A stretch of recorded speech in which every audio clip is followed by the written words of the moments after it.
Hello, everybody, and welcome to the podcast. I am your host, Corey C., and I'm here with a very special guest today. I'm here with Jason Cleets, the founder of Accountability Nation. How are you today, Jason? How's everything, brother? Dude, I'm doing great today. Thank you for having me on. I already hit my gym workout for the day, Awesome. so I'm ready to go. I'm starting to slide into my rest day. Awesome, man. That's good to hear. So I usually do cryptocurrency podcasts about specific projects like Hex, like Pulse Chain, like other projects.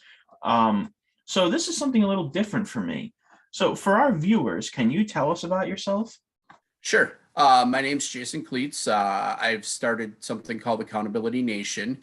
Back on April 16th, I posted my day one workout picture on Twitter and it went viral. I've got over 130,000 likes on it, over 4,000 shares, over 3,000 comments. And it just started from that day moving forward. I'm just your regular average guy. I'm a light rail operator and I dabble in crypto, just trying to build my own portfolio for retirement.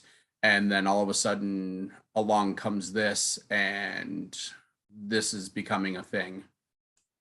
It's an awesome feeling, isn't it, man? Out of nowhere, it's just like it's weird how it's funny how fate works sometimes. You don't even know that it's going to come, and then out of nowhere, you do something and it goes viral, and it's awesome how supportive people are of you. I mean, you hear about people doing this and they get unfortunately negative adverse reactions to people who are just pieces of garbage, but I've seen so much support for you, and God bless and excuse me, congratulations to you for starting this.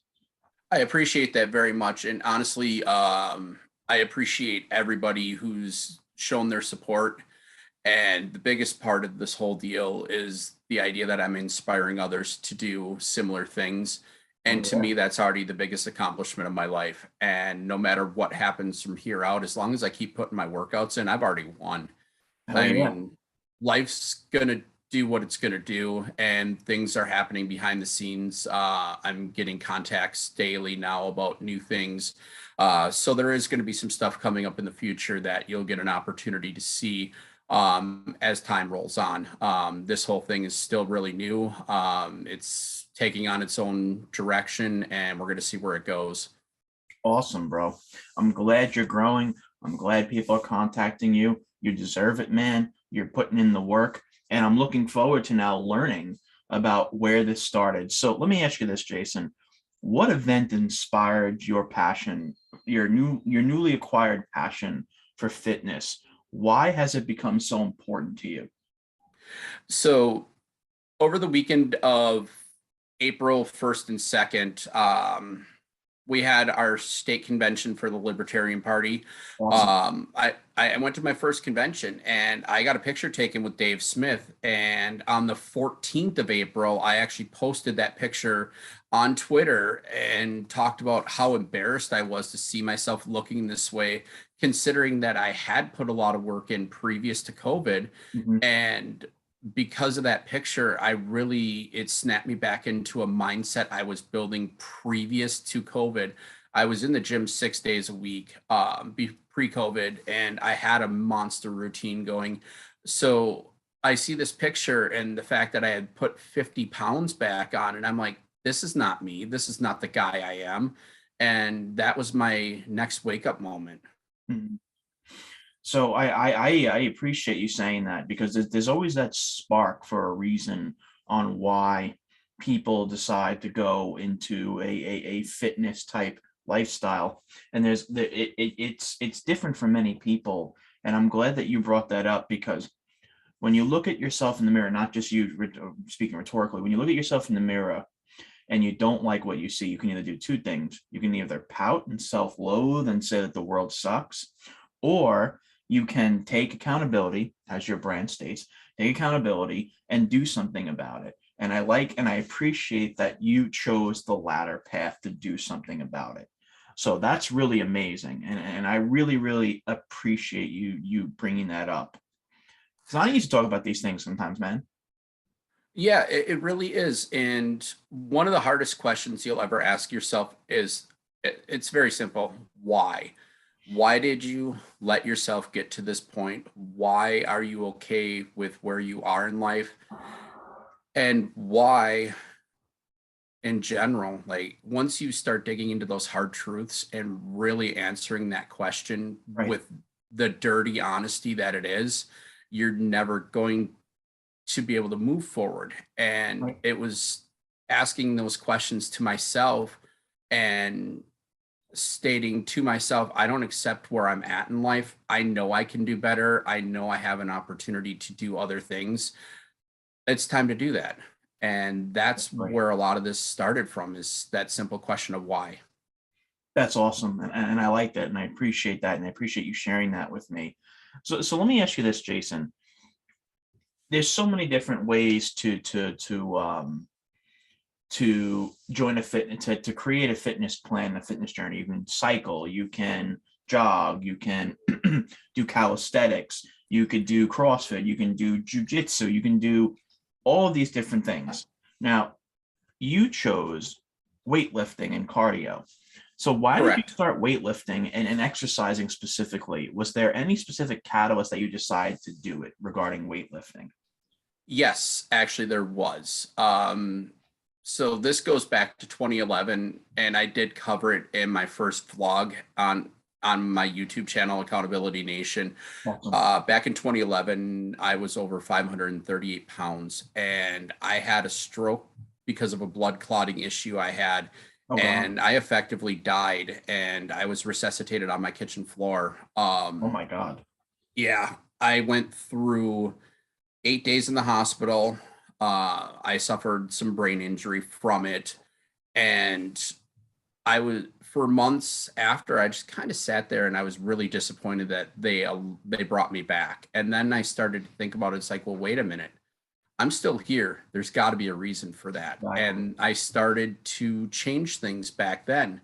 And from 2011 to 2019, I was kind of on and off with what I was doing, but I had managed to drop down from 538 to about 460. Awesome. I did wind up putting some weight back on and off throughout the time. And then 2019, the beginning of 2019, I really started to actually get more serious about it.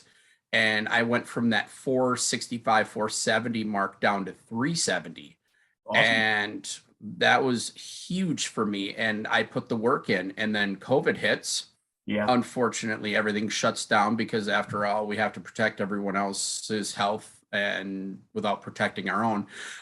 So I wind up dealing with a few things at work. I had some injuries and some depression, and I started to spiral out of control. And I lost that, and I ballooned back up to 424. And as of last Monday, the 23rd, I weighed in at 414. I am going to be Okay. doing a monthly weigh-in. Cool. Awesome, man.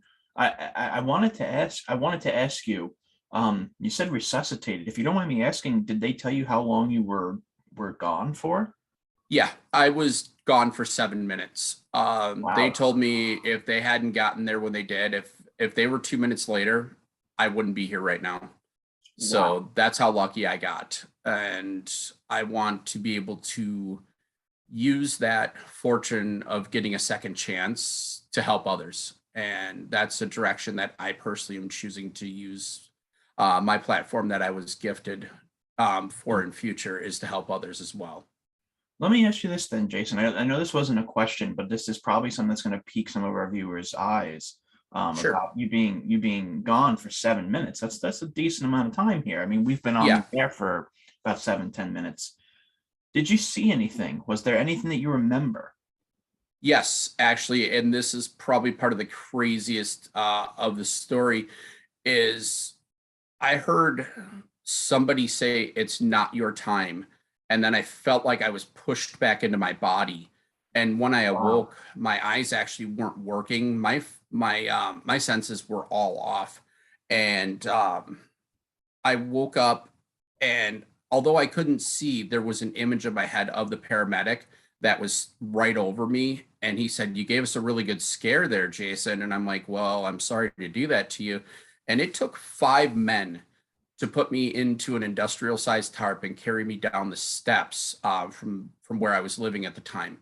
And that also was pretty embarrassing to say the least. And much of the rest of the day, I don't recall till I woke in the hospital asking why I was here. And I continuously asked what time it was because I couldn't understand the concept of time for a while. I And can that was imagine. really bizarre as well.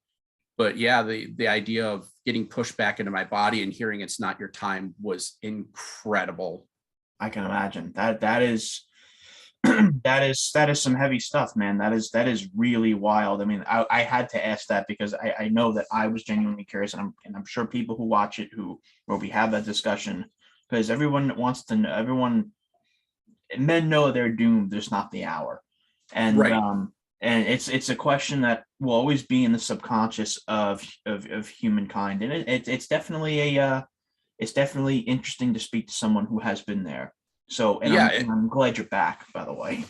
I appreciate that. And also I'm totally open to any question. One of the biggest parts of this journey is just being very open and honest about things. I think that's also part of taking on accountability. Absolutely, brother. So, how would you say then your fitness journey is going, and why do you call yourself personally Accountability Nation? So far my fitness journey is going amazing. Those 2 hours of the day are my 2 hours and nobody can take them from me. Hell yeah. I've fallen in love with my gym time. It's almost therapeutic at this point to go to the gym, and it feels natural to be there. Yep. And I get upset if I'm not there. So that's how my fitness journey is going so far. Um, as for Accountability Nation, my belief is if we can foster a culture of people that want to take on the challenges of their life and do it in their own way and don't take on excuses for what they're doing, that's really what I see Accountability Nation as a group of like-minded people doing their thing, working as hard as they can, basically to do it on their terms and to be left alone. Absolutely. Absolutely, 100%. I like how you say therapeutic because, in this day and age, we're so focused on, medication to medicate us, alcohol, drugs, in order to create a sense of reality that, because we're trying to escape our own. And I completely understand what you're saying in regards to the gym, where you're there and it's therapeutic. It's the only time that you have where you feel like it's natural. And I have that feeling too. I think you go to Planet Fitness. I go to LA Fitness. I So also actually have a membership at LA Fitness. nice. I use both for Cool. different reasons.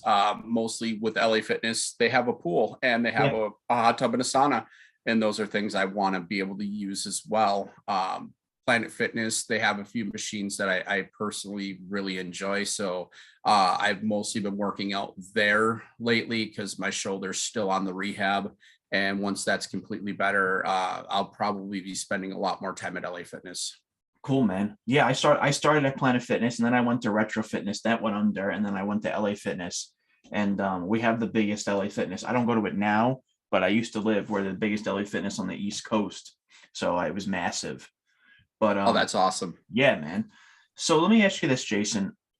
We talk about accountability, and accountability comes with hurdles. It comes with challenge. It comes with the necessity to overcome things that may may set us back. So, in your opinion, Jason, what would you say is the biggest hurdle for people and you to get started on a fitness journey? Sorry. The biggest hurdle is putting that first foot forward, deciding that today's the day, no more excuses. We're not going to allow anything to get in our way. It's once you can build the mentality that goes with a dedication to yourself and being okay with taking a certain portion of each day for yourself and doing what you need to do for yourself. Once you can get that mindset and you can get that first foot through the door, everything else after that starts to become a little bit easier and your mindset grows. and you start to perform at a different level, and it starts to change your whole mentality in general and your whole personality. You start to look at the world a little different, and you start to look at other aspects of your life and go, well, if I'm doing so great here, why can't I focus on fixing my financial health, or fixing my mental health, or fixing issues that I have with relationships? It all is encompassed in one thing, and it starts by putting that first foot through the door. Absolutely, brother. And I like how you said finances, which will segue into our next question, because I know that the secondary topic you want to discuss was cryptocurrency. Yeah. Your bio says SHIB Army. So Oh yeah. are you an owner of any cryptocurrency? And can you tell us a little bit about your journey into cryptocurrency?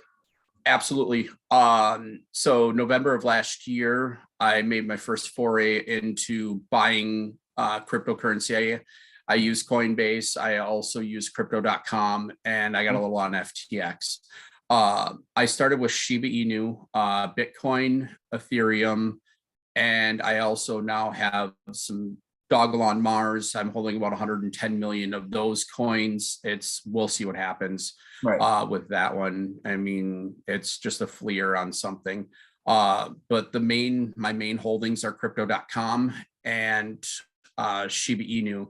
I believe in what the developers are doing over there, and the burn portal has been absolutely incredible for the coin itself, for the health of the coin, reducing the supply of the coin.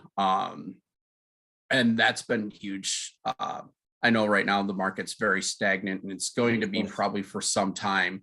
And I mean, the reality is these are long-term investments for you. These aren't, I'm trying to flip some crypto in a day, be a day trader and make a lot of money. That's just not who I am. This is set aside 25, 30 years down the road when I'm ready to retire.